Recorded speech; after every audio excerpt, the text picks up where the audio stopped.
tem nenhum tipo de proteína. Você vê que ele, reposição hídrica que ele não tem também. Cauterização também não tem. Vamos fazer um cronograma para ele. Na primeira semana eu posso fazer a cauterização no salão.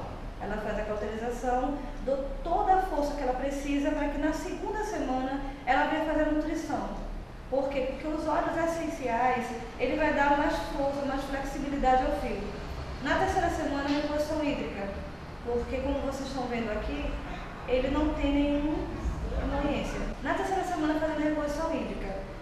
Na quarta semana, como ele está bem debilitado, eu vou necessitar que ela volte ao salão para fazer a cauterização. Por quê? Porque ele vai precisar de outra carga de queratina, colágeno e outros aminoácidos para nutrir mais o fio. Vale ressaltar novamente que só o profissional pode ser feito. Por quê? Pode fazer esse tipo de procedimento. Porque mexe com tudo. Mexe com o couro cabeludo. Eu tenho que fazer uma higienização no couro cabeludo. Tenho que limpar toda a fibra. Que o anti-resíduo também só aconselho usar no salão, não em casa. Isso, shampoo anti-resíduo só no salão. O shampoo que pode fazer essa limpeza em casa, o ideal seria o shampoo infantil, que é mais suave e ele tem um pH neutro, então ele vai hidratar. O procedimento que for feito em casa vai reagir muito bem.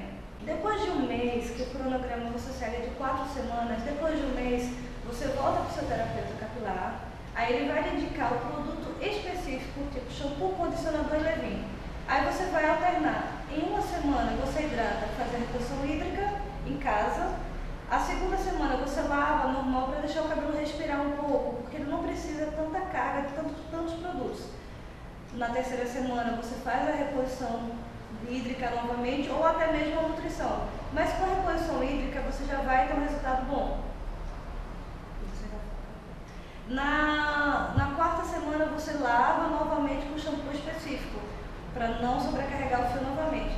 E daí por diante você sempre vai indo ao salão de beleza, conversando com o seu terapeuta capilar e vendo qual é o melhor produto que você deve usar no salão e deve usar